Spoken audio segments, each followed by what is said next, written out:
That is something I really like about the PS5 is there's a mic mute button directly on the controller because it has a mic in the controller too. So when you have a headset that doesn't have a mute button on the headset, instead of having to inconveniently open up a menu in the PlayStation 4 like you used to mute, you could simply press the mute button on the controller and it mutes your mic, which is a really nice feature.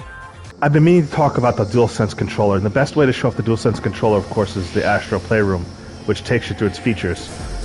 This is probably the single most thing that impressed me about the PS5 so far, besides the fact that it is 4K, it's much faster, the SSD is good, but the controller is really what is just incredible to me. So I know I can't really translate how the vibrations feel, but these adaptive triggers, the fact that it's responsive to how hard you press, right? In the PlayStation 4, it wasn't like this. I literally can tap it ever so slightly, and it measures every degree of pressure, and then it could create force feedback. Incredible amounts of force feedback that vibrates just that side of the controller without vibrating the other side of the controller.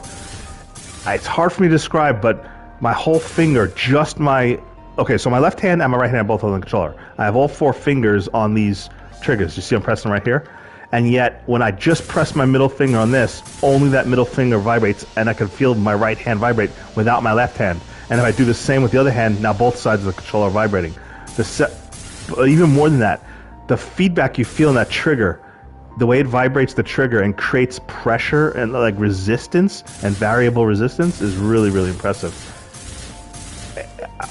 It's hard to describe. It's almost like when you use the gun attachments for the PlayStation, where they actually they have that responsive trigger, and you feel that trigger. It's really impressive. It's hard for me to describe how awesome that feels. I mean, it really is. And the other thing I like about it is, I can go next. The touchpad is so much more accurate than the PlayStation 4. So not only does it measure a single touch, this is me drawing with the touchpad with my right finger, but then if I put 2 fingers on, it actually measures dual touch, and it's so precise compared to the PS4 touchpad. I mean, obviously it's not like an iPad tablet, but for a touch controller, it is really impressive. It'll only do 2. It doesn't support triple tap or anything like that. So it can only measure 2 points at the same time. But it is, I can't imagine how cool that's going to be to implement stuff like that. Like, imagine puzzles where you draw spells and stuff like that, and you have to do things. I mean, imagine the cool stuff you could do with that. It's crazy. I could do my little signature. It's pretty trippy. Seriously, it's really cool to have this. And the fact that it registers both fingers, vastly superior to the PS4 touchpad. Motion sensor, another thing impresses me. I tilt my controller this way, I feel things falling inside my controller to the right. Literally, the left side of the controller, they both feel even, and I feel things falling. It's almost like there's marbles inside the controller falling to one side. It gets lighter on the side that's up, and heavier on the side that's down and vibrating. It's hard for me to describe just how incredible it is that it really feels like there's things inside my controller. Not just vibration, but because it has the extra gyros and the extra vibrations, it literally feels like there's something moving around inside my controller.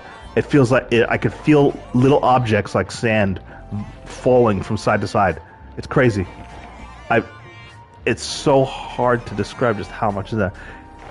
There's 2 vibration sensors, but the way they make use of them on the left and right side, and the way they could scale them to be lighter and heavier, it gives you the false impression that there's something moving, because it really feels like this marble sliding. Yeah, no, it's not really weights. It's all just done with the vibration sensors. It's just using the vibrations, the 2 of them, the independent ones on the left and right side of the controller, to mimic that, and it does it so well. Plus the fact that the controller has complete motion sense.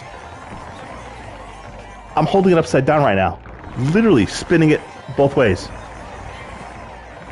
Yeah, it's just incredible. I'm shaking it up and down, and I swear it feels like there's things bouncing inside my controller, like little objects in there. Like, I feel like I could pour sand grains out of my controller right now. It's vibrating so much. The more I shake it, the more it vibrates. It's pretty cool. Pretty cool. And then, of course, this is where the microphone is built into the controller, right?